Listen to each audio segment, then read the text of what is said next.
Konsep dasar pengambilan keputusan manajemen. Ada 3 tipe kegiatan manajemen, yaitu perencanaan strategi, pengendalian manajemen, dan pengendalian operasi. Adapun tingkatannya sebagai berikut bisa dilihat. Perencanaan strategi itu biasanya untuk manajemen tingkat atas, lalu pengendalian manajemen tingkat menengah, dan pengendalian operasi adalah manajemen terletak pada manajemen tingkat bawah. Lanjutnya, perencanaan strategik. Perencanaan strategik merupakan kegiatan manajemen tingkat atas sebagai proses evaluasi lingkungan luar organisasi, penerapan tujuan organisasi, dan penentuan strategi.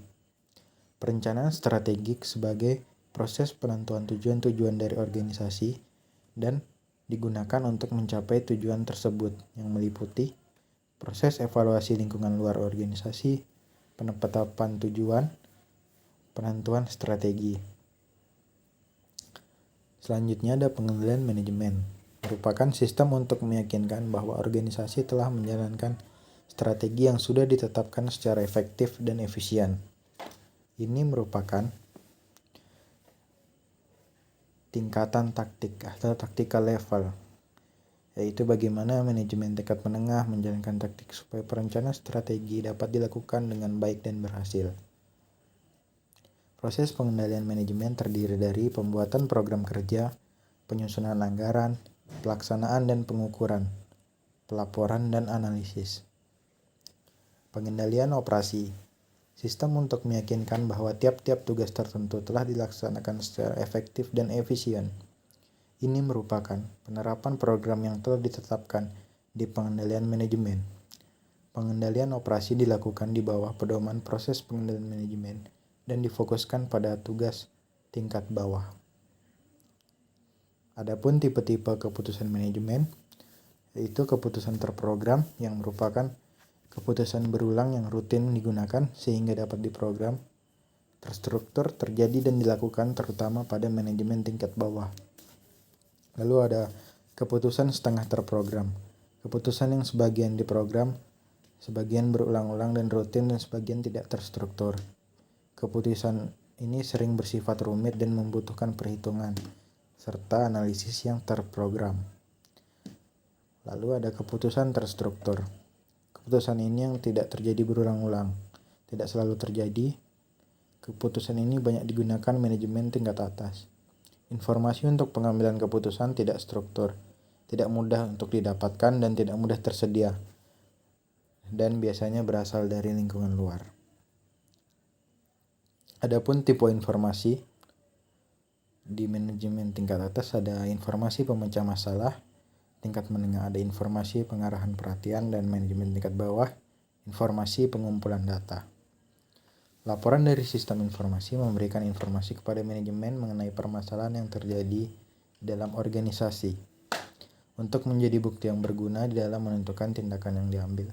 Sistem informasi menyediakan 3 tipe informasi, yaitu pengumpulan data, pengarahan perhatian, informasi pemecahan masalah yang tadi sudah saya bilang. Karakteristik informasi. Untuk mendukung keputusan yang akan dilakukan oleh manajemen, maka manajemen membutuhkan informasi yang berguna.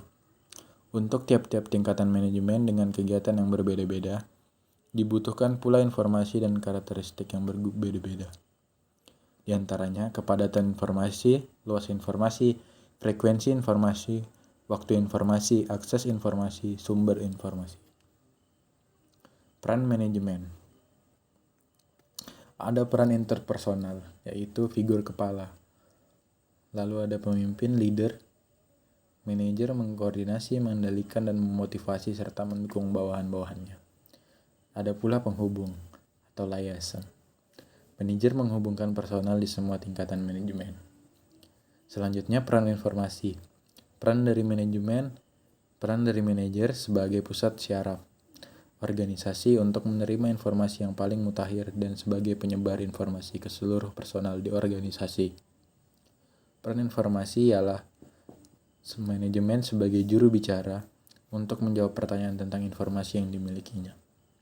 Lalu ada peran keputusan yang dilakukan oleh manajer sebagai entrepreneur, sebagai orang yang menangani gangguan, sebagai orang yang mengalokasikan sumber daya organisasi, dan sebagai negosiator jika terjadi konflik di dalam organisasi.